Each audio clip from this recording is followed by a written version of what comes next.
مستقل مزاج دی نه دی او حالانکه مستقل مزاجي نه دی دا داسې یو صفت دی دا چې په چا کې می نو کو دې تورې کو سپینې کو وړي کې کو غټي کې جینې کو الکې کو بډې کو بډې کور سي دی به کامیابی دی به سي لکه دی به کامیابی ولې چې په دې کې یو صفت دی او هغه صفت پکار دی په هر چا کې چې هغه ته ویل کېږي مستقل مزاجي نو چې اوس په یو کس کې دی نو دی به کامیابی او کو چېرې یو سړی مستقل مزاج نه دی کنه دی چرم نشي کامیابی دی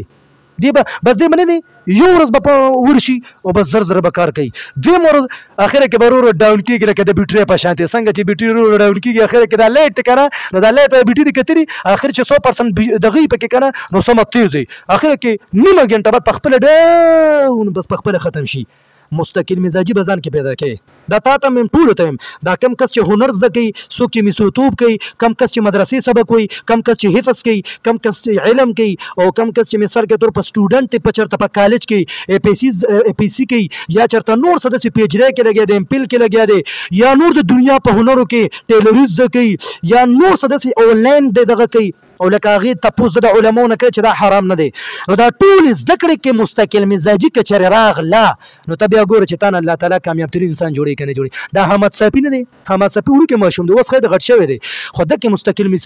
مستقل مزاج بنده دی نو هغه ولې څونه غټه فایده ورکړه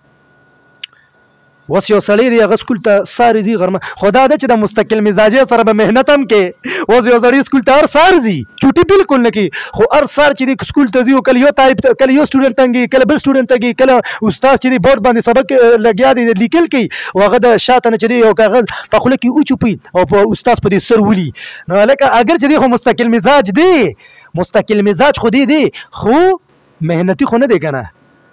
دا ټونه غټه خبره ادب هم پکې نشته کله یو تنګي کله بل تنګي ګوره دا ټولې خبرې د یو بل پسې تړلې شوي دي نو هلکه ځان کې به څه پیدا کوو